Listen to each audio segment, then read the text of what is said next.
Oi, pessoal! Estamos iniciando mais um momento de gravação do Lei em Campus, o programa produzido pelas universidades relacionadas ao GES Direito Esportivo. Hoje nós estamos com o convidado, o Dr. Guilherme Charles, e também com os outros GEDs, o ERJ, com a Raíza Ramos, e com a Isabela Amaral, da PUC Paraná, e eu, Tainá Santos, que sou da PUC São Paulo.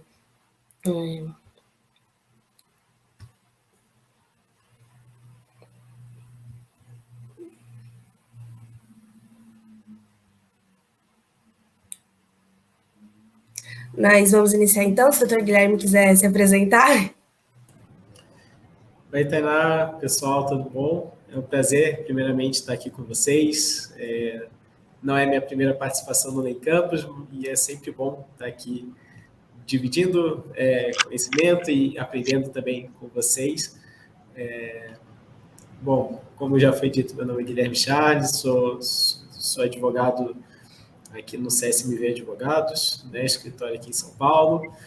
Fui 6 anos advogado do Curitiba Futebol Clube, fui estagiário do Paraná Clube e hoje estou aqui na megalópole paulistana, né, para a gente conversar hoje, trocar uma ideia sobre o novo regulamento de agentes da FIFA, que entrou em vigência aí no fim do ano passado, início desse ano. Perfeito. Então, como do Jeito de São Paulo, vou iniciar com as perguntas. Falando então sobre o tema, né, a FIFA aprovou em dezembro de 2022 um novo regulamento responsável por tratar acerca dos agentes, né, conhecidos no linguajar do dia a dia como intermediários. Doutor Guilherme, quais são as principais modificações que você vislumbrou dessa nova alteração? Então, a edição do regulamento ela trouxe um impacto muito grande para o mercado, né, que a gente ainda está vendo como que o mercado vai se adaptar a tantas, nem todas novidades, né, algumas questões a FIFA resgatou do regulamento anterior de agentes, né, a gente tinha a figura do agente FIFA e que posteriormente, em 2014, se não me engano, foi alterado para intermediários, né, inclusive com impacto no Brasil, né, o Regulamento Nacional de Intermediários. Então, a FIFA trouxe alguns conceitos já que eram utilizados anteriormente para essa nova regulamentação, mas a gente tem um impacto assim relativamente considerável, né, principalmente em 2 pontos que eu já vou falar com vocês, mas o que se vislumbrou, né, o que eu, pelo menos, né, particularmente na visão que eu tenho do tema, o que a FIFA ela identificou.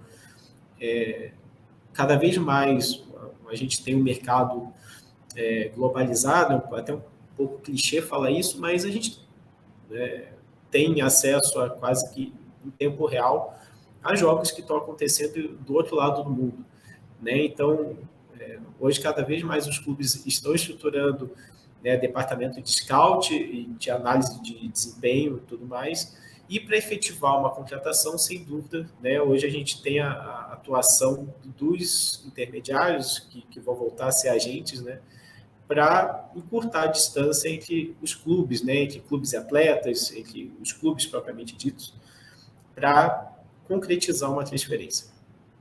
Tendo isso, o que veio se observando na questão dos intermediários é que houve uma diminuição na regulamentação, né, na atuação desses stakeholders, né, dessa parcela do mercado, né, e uma concentração muito grande de poder na mão de alguns agentes, né, figuras extremamente poderosas que realmente ditam aí o mercado, que aumentam ou diminuem valores, e que muitas vezes atuam em benefício próprio, né, em detrimento dos clubes, que é o que são os principais atores aí, né, do mercado que fazem o futebol efetivamente acontecer.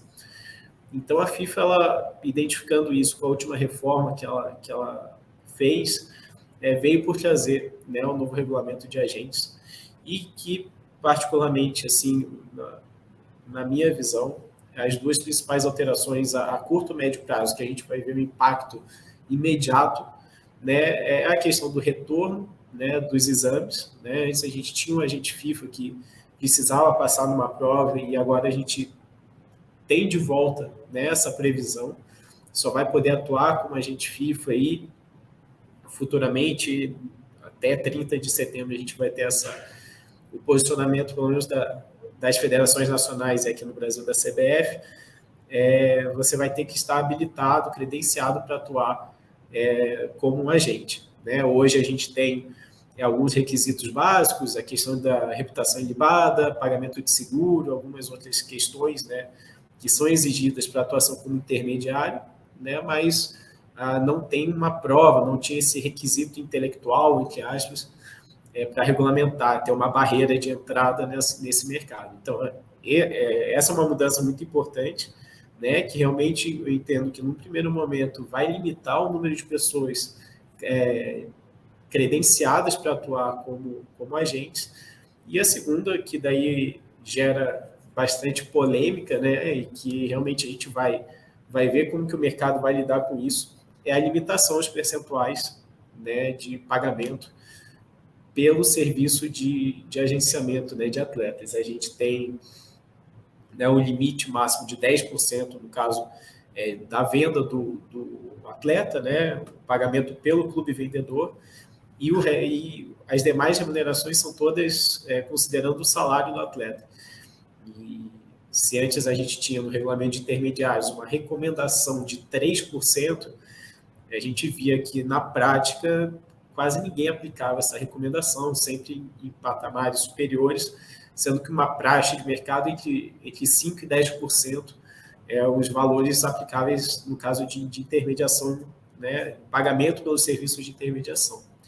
E agora a gente tem um limite, né, um teto, dependendo da faixa salarial do jogador e também de quem vai pagar pelo serviço. Né? Então, caiu essa questão da dupla representação, da dupla representação ainda tem, mas não atuação por todas as partes, né, no negócio. Então, essas são alterações que eu entendo que, no primeiro momento, são mais importantes, são mais significativas, impactantes, eu diria, no mercado, para que a gente veja como que o mercado vai se adaptar. Né? A gente sabe que nem sempre o que a FIFA deseja implementar é o que se observa no dia a dia, né?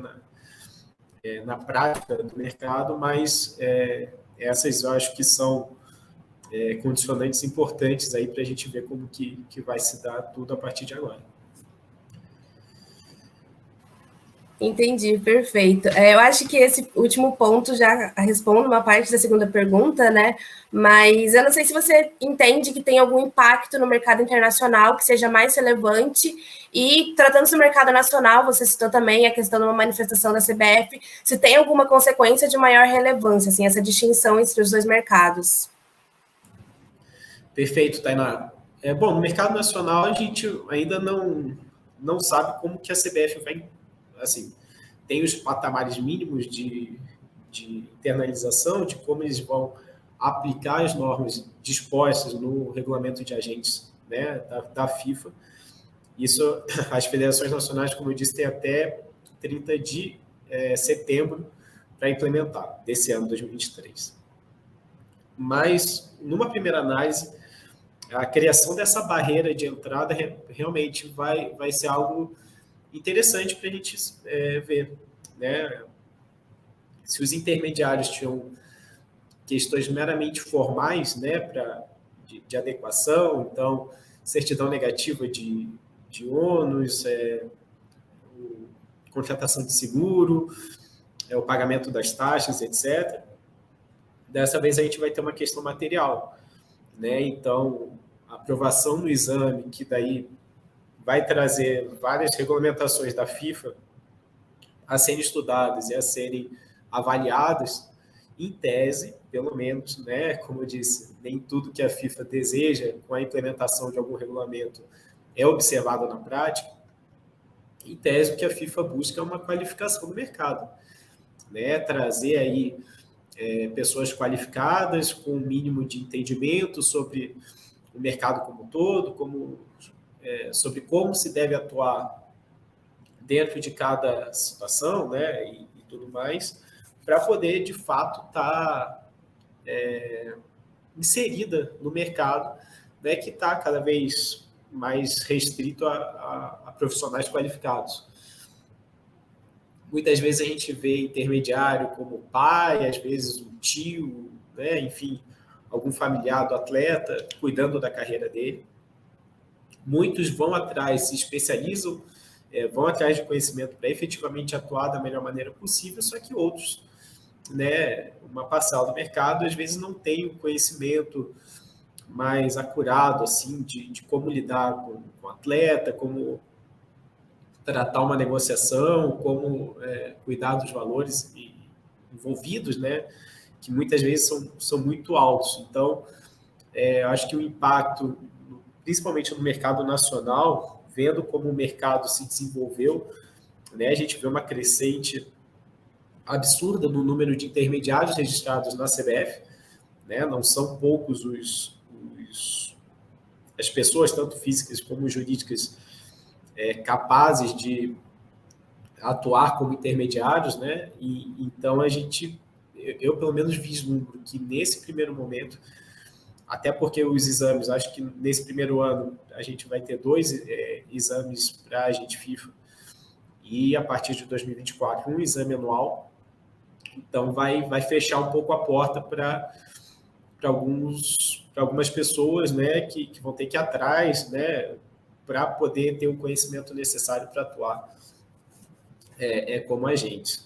Se antes se desde 2015, né, com o fim do TPO, a gente via que o cerco da FIFA ele se fechava, né, para evitar que intermediários, agentes recebessem valores como se direito econômico fosse, né, agora a gente está vendo essa preocupação ainda, né, principalmente com a limitação do pagamento pelo serviço de agentes, né, então já tem percentuais previamente definidos. Antes sempre ficava uma margem, né, para interpretação, às vezes isso era contestado junto aos tribunais, outras vezes na própria negociação isso era um fator, mas agora a gente tem também a inclusão dessa discussão, né, da questão intelectual, da estipulação de uma barreira para se poder atuar como agente e eu acho que no mercado nacional, além do percentual, esse vai ser o principal ponto a ser observado, como se a gente vai ter o quão drástica, né, vai ser a redução de pessoas habilitadas a atuarem como intermediário, agente, né, vai mudar a nomenclatura agora, diante do que a gente tem hoje. Então, alguns mercados, algumas federações já alteraram o sistema de renovação de licença, né, algumas já concederam automaticamente a licença para atuação como intermediário, justamente por conta da previsão da implementação dos exames. Então, e ainda no Brasil a gente está no aguardo ainda da CBF para saber como que vai ser a implementação dessas condições aqui no mercado nacional. Entendi, perfeito. Você citou também a questão de que muitos agentes acabam sendo pais, tios, familiares, né, de atletas, porque muitas vezes ocorre, por exemplo, o atleta ter uma transferência com 16 anos de idade, como a gente viu agora atualmente com o Hendrick.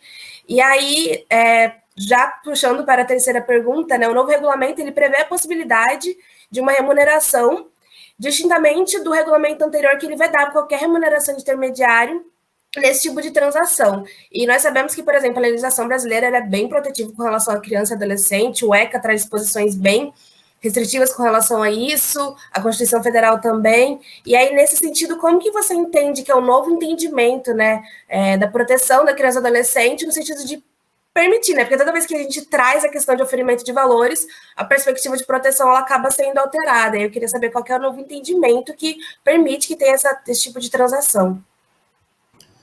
Perfeito, Tainá. Esse ponto é interessante, porque são duas questões que a gente sempre tem que analisar. Né? A primeira é justamente a previsão legal, né? A previsão normativa, né? O que a gente tem posto por regulamento para tratar daquele tema, e as práticas de mercado. Né? Não raro a gente vê crianças, e daí que realmente são crianças de 9, 10, 11 anos, assinando contrato acompanhado por pessoas que entendemos que são agentes, são intermediários, e que desde aquele momento já tentam se vincular com a família. Lógico que não é permitido pela lei, né, a representação, né, de menores nesse sentido, mas são construídos ali instrumentos e contratos que já vão aproximando, já vão encaminhando, né, o atleta e a família dele ao empresário ali, o intermediário e tudo mais. O que o novo regulamento de agentes da FIFA ele traz? Ele passou a permitir o contato, né, com o menor de idade a partir de 6 meses antes da idade com a qual o atleta pode assinar o seu primeiro contrato profissional. Então, no caso do Brasil, que o primeiro contrato profissional pode ser assinado a partir dos 16 anos de idade, né, essa aproximação, o termo que se usa no regulamento de agentes é o approach, né, com a família, daí sempre com o aval dos representantes legais para que haja esse movimento, poderia se dar com 15 anos de idade e 6 meses, né, que daí é exatamente o período autorizado para se poder firmar um contrato de representação. O que a gente vai ter aqui, né, os clubes vão ter que atuar de forma muito diligente, né, para saber se estão lidando com um agente devidamente licenciado, né, devidamente apto com o concurso, né, da FIFA para atuar dessa forma. E daí o outro ponto que é interessante é que não está permitido o pagamento de qualquer pagamento a agente por conta de transferências entre 16 e 18 anos, né? Só vai se dar por conta da assinatura do contrato de trabalho. Em relação ao Brasil, né, o que a gente tem hoje? A gente tem um certo conflito, né, por conta das disposições que a gente tem na Lei Pelé, salvo engano, o artigo 27C, que veda o agenciamento de menores de idade de 18 anos, recebimento de valores nesse sentido. Então, a partir do momento que a gente tem a FIFA determinando não, mas possibilitando uma forma de relacionamento com jogadores menores de idade, a gente tem que a legislação nacional, ainda com o Regulamento Nacional de Intermediários, e também com a Lei Pelé, elas vão vedar qualquer pagamento relativo a esse tipo de negociação com atletas menores de idade. Tendo em vista que hoje o que a gente tem é um regulamento com componente internacional, né? Então, a transferência de um jogador brasileiro entre federações distintas, e que o RSTP continua, né, não teve nenhuma alteração, né, no regulamento de status de transferência de atletas da FIFA, não trouxe ainda nenhuma alteração em relação à possibilidade de transferência de menores de idade, né, que continua sendo permitida a partir dos 18. Como você disse, o Endrick teve um acerto, né, entre Palmeiras e Real Madrid, só que ele só vai ser transferido efetivamente quando ele completar os 18 anos de idade. Então, isso fica um pouco mitigado, né? Então, o pagamento de comissão a agente por conta de transferências só vai se dar, nesse caso, a partir dos 18 anos. Então, não afetaria tanto essa questão do menor. Mas eu vejo como um movimento, né, voltando à tua pergunta, um movimento necessário, né? Porque não adianta a FIFA fechar os olhos para o que acontece no dia a dia, na prática, né? A gente sabe que os intermediários com menor poderio financeiro, se assim pode-se dizer, vão buscar cada vez mais cedo os jogadores, né? Porque normalmente não conseguem competir com os agentes aí já consolidados no mercado, que já tem uma maior estrutura, às vezes chega com uma determinada proposta para a família que acaba sendo mais interessante, e a gente sempre muito importante lembrar que o contexto social que a gente está inserido aqui no Brasil, né, que muitas vezes o futebol é a única esperança para que a família melhore de vida e que tenha uma condição melhor. Então, isso acontece, né? A gente vê, quem, né, acompanha o futebol vê que não raro tem conflitos aí, disputas de empresários por conta da representação de jogador, etc. e não cabe a FIFA fechar os olhos e fingir que não existe, né? Isso daí realmente ocorre, e a partir dessa nova regulamentação a gente vê uma tentativa aí de tentar antecipar a possibilidade, né, da representação de fato e de direito, né, com a possibilidade de assinar um contrato de representação com um jogador, no caso do Brasil, a partir dos 15 anos e 6 meses de idade, mas a gente vai ver aí também na prática se isso efetivamente vai alterar o sistema como um todo ou se só vai antecipar algo que naturalmente ocorreria com o tempo para esses jogadores que estão desde muito cedo, não assessorados, mas ali próximos, né, de agentes, empresários e tudo mais, para ter o controle da sua carreira. Perfeito, muito obrigada. Agora eu vou passar a palavra para a Isabela Amaral, representante do PUC Paraná, para ela fazer as perguntas também. Boa noite, doutor, tudo bem? Então, vamos dar continuidade às questões. O regulamento, ele prevê o recebimento do comissionamento do agente por uma câmara de compensação, que eles chamam de clearing house. Como que vai funcionar esse sistema? A gente já tem algum parâmetro que a FIFA vai seguir ou ainda está em aberto? Isabela, tudo bom? Nada de doutor, por favor, né? Mas a gente tirar essa formalidade, a gente está entre amigos aqui para falar do tema. E a tua pergunta é bacana. A Clearing House ela é uma novidade também, um pouco anterior à implementação do novo regulamento de agentes, né? A Clearing House, se não me engano, ela entrou em funcionamento em 16 de novembro de 2022 e, no primeiro momento, para regular os pagamentos das indenizações por formação, né? Então, as transferências aí que envolvem o pagamento de mecanismo de solidariedade e do training compensation, né? Daí dos menores de 23 anos, né? A gente tem ali o funcionamento da Clearing House, por enquanto, né? Até a implementação do regulamento de agentes, tão somente para o pagamento das compensações de formação. O que a FIFA ela quer nesse momento? Ela quer trazer,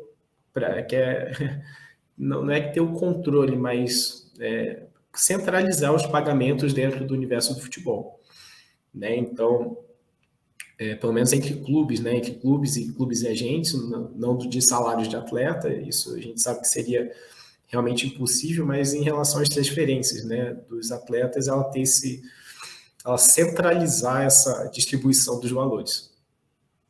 O parâmetro que a gente tem ainda é basicamente teórico, né? A gente teve a abertura da janela de transferências aí no início desse ano, né? E um pouco no final do ano passado.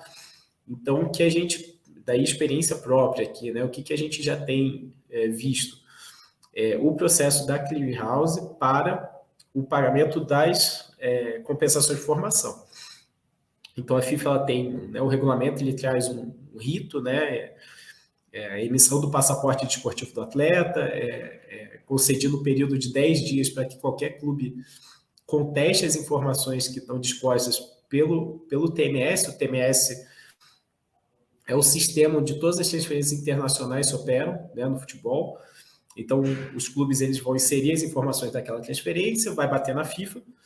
A FIFA vai, de acordo com as informações que são passadas por cada federação nacional, ela monta o passaporte esportivo do jogador e, a partir desse passaporte esportivo, que você vai saber qual percentual que deve ser pago a cada clube, né? Então, se o jogador ficou um ano no clube de determinada idade, ele vai ter direito a 0,5% do valor da transferência. Então, montado esse passaporte, os clubes podem contestar essas informações. Então, tem um prazo, salvo engano, de 10 dias.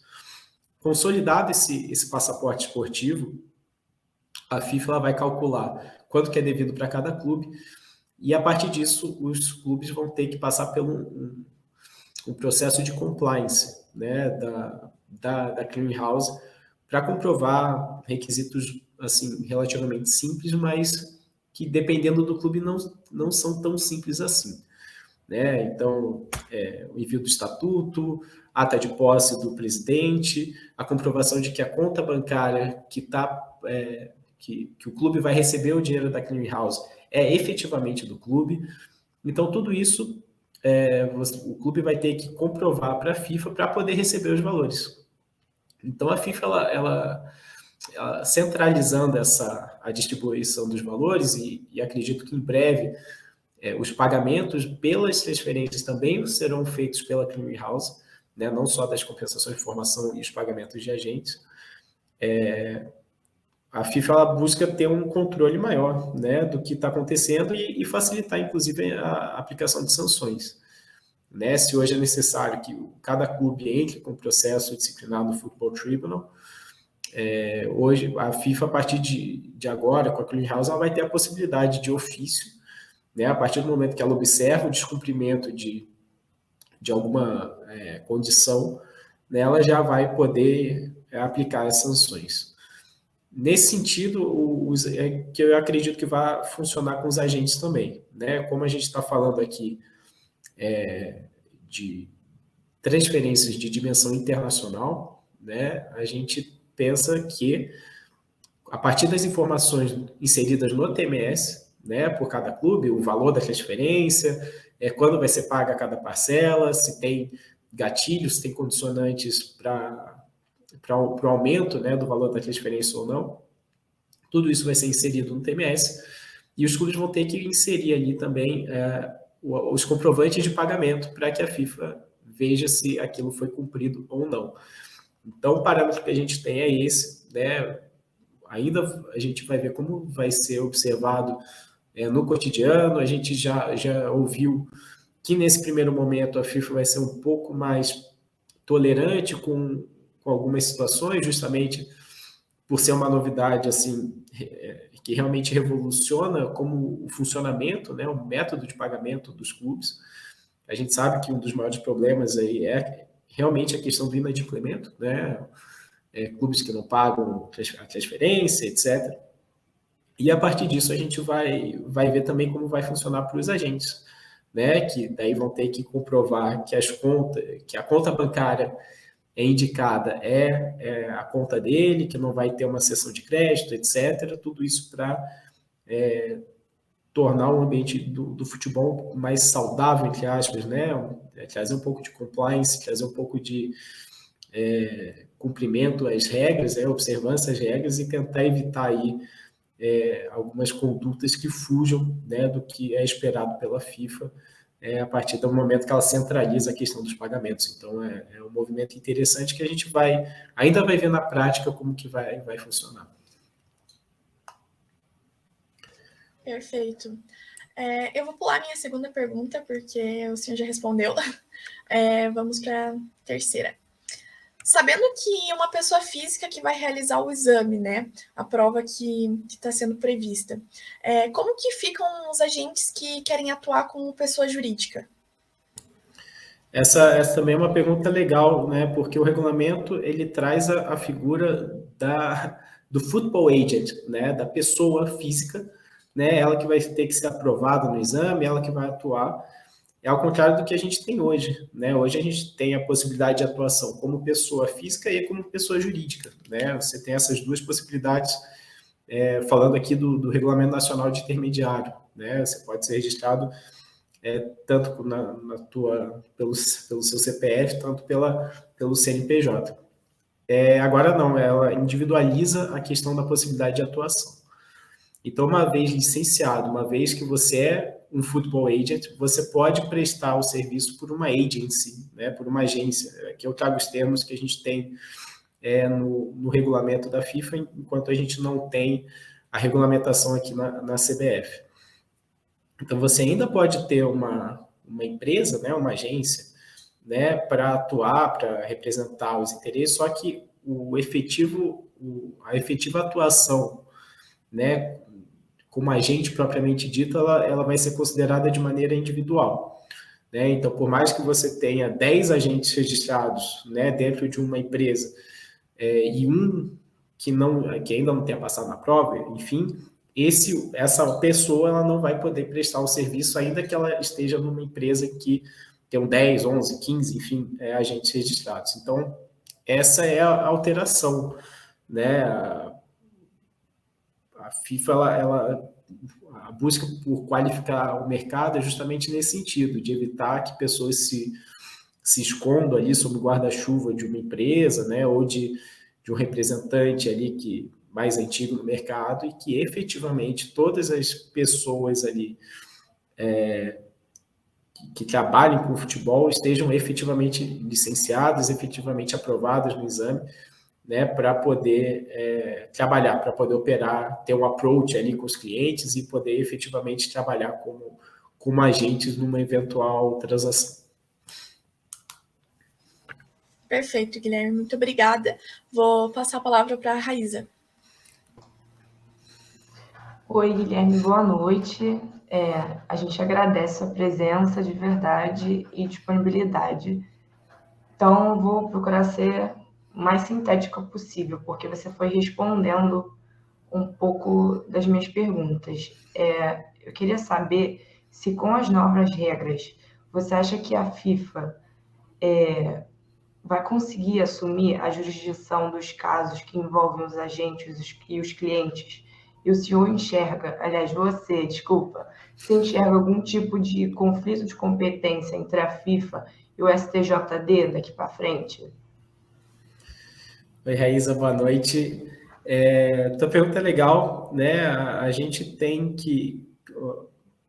Recentemente, a criação do Football Tribunal, né? Que ele absorveu ali, ainda a gente tem uma separação do Play Status Chamber e do Dispute Resolution Chamber, né? Então, a gente tem... já teve ali a criação do Football Tribunal justamente para ampliar a jurisdição, o escopo da FIFA, ou centralizar, no caso, né? Não deixar algo tão distinto, apesar de cada um ali ter uma competência. A gente teve essa reunião, a criação do Football Tribunal, justamente para facilitar o entendimento, né, dos órgãos judicantes da FIFA. O que a gente tem nesse momento é a criação do Agents Chamber, né, a Câmara dos Agentes, né, que passa a ser um braço do Football Tribunal. Então, em relação em caráter internacional, né, eu não vejo que tem aí qualquer conflito, justamente porque ela cria, né, uma nova figura aí dentro do Football Tribunal para poder analisar, né, esses contratos de representação de dimensão internacional, seja entre atletas e agentes, seja entre clubes e agentes, enfim. Tudo isso vai ser absorvido pelo Football Tribunal. Em relação à sua dúvida do STJD, STJD, né, a gente tem que é uma entidade que vai sempre julgar questões relacionadas à disciplina e às competições, né, e o que a gente vai ter, talvez, né, aqui no Brasil, talvez suscitar a questão da CNRD, né, que daí, justamente, ela trata dessas questões envolvendo intermediários e tudo mais.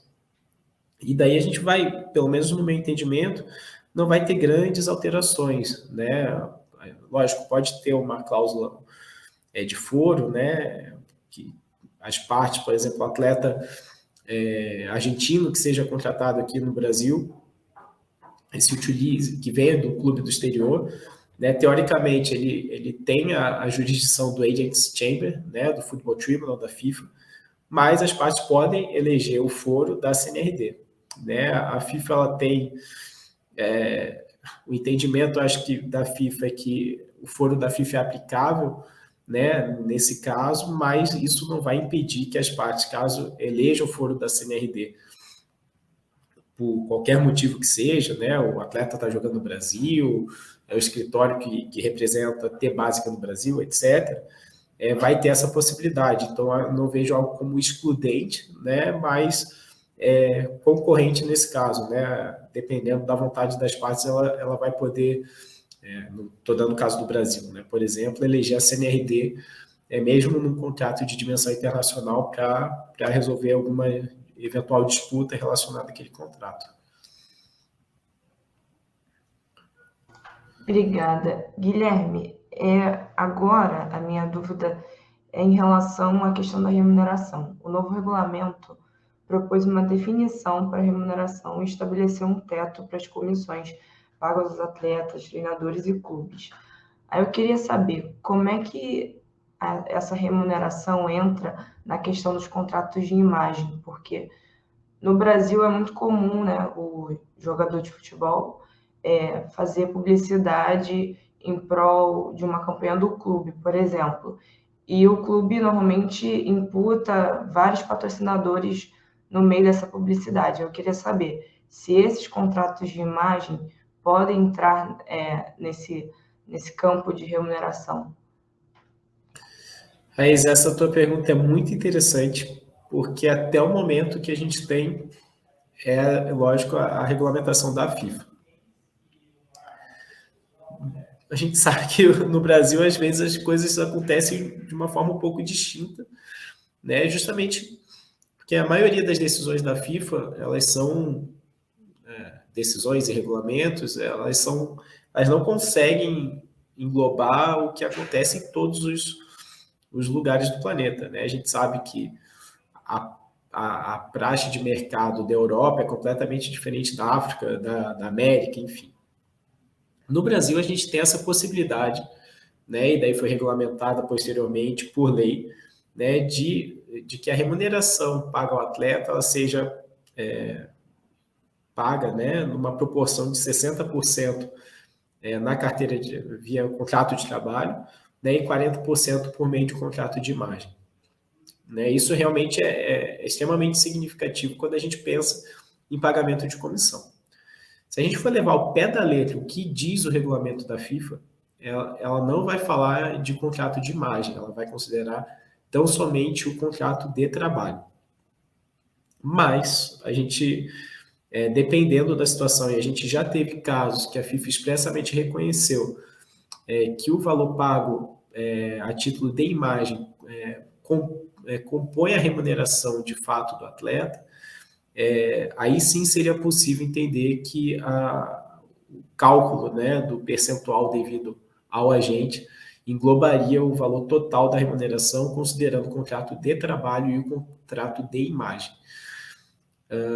Mas, assim, é algo que não está expressamente reconhecido, a gente não tem isso expressamente posto no regulamento, né? A gente faz uma construção a partir do que é observado aqui, e a gente sabe que muitas das vezes, inclusive, é um pedido do atleta para que haja a celebração do contrato de imagem, às vezes por conta da carga tributária incidente sobre aquela parcela do valor que ele vai receber, mas caso haja uma interpretação de que o contrato de imagem não vai ser considerado no cálculo da remuneração do agente, com certeza isso vai ser um fator de negociação a partir de agora, né? Então, num primeiro momento, acho que a gente vai ter que esperar para ver como que a CBF vai incorporar essas disposições.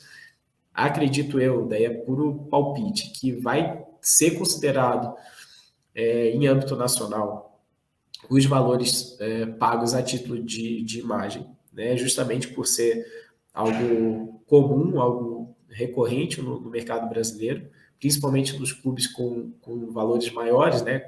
Com remunerações maiores aos seus atletas, mas é algo que está em aberto ainda, né? Aberto no seguinte sentido, a FIFA traz a definição de remuneração, é muito claro que ela diz respeito ao contrato de trabalho, né? Ela exclui ali algumas questões de moradia, etc., mas ela não fala nada do contrato de imagem, por exemplo, né? Ela traz uma disposição muito breve de atuação em contrato de imagem, mas não em relação à remuneração. E como ela sempre faz menção a esse termo ao longo do regulamento, né, não dá para a gente cravar, né, com certeza que ela vai considerar esses eventuais valores a título de contrato de imagem, mas por conta de decisões anteriores e da prática de mercado no Brasil, talvez dê para dar um palpite, né, que vai ser considerado sim, né, como remuneração como um todo, né, como valores efetivamente auferidos aí pelo atleta por conta da prestação dos serviços dele a determinado clube. Eu acredito que você respondeu no terceiro questionamento, então acho que nem cabe aqui fazer mais essa pergunta. Aí, com isso, eu passo para a Tainá. Obrigada, Guilherme. Então, eu vou fazer aqui um encerramento. Muito obrigada, Guilherme. Muito obrigada, Raíza, também, Isabela. É muito importante para o direito desportivo cada vez mais a gente ter esse tipo de programa, né, para dispersar o conhecimento. Obrigada pela participação de todos e essa foi mais uma edição do Lei em Campus. Obrigado, gente. Boa noite. Obrigada.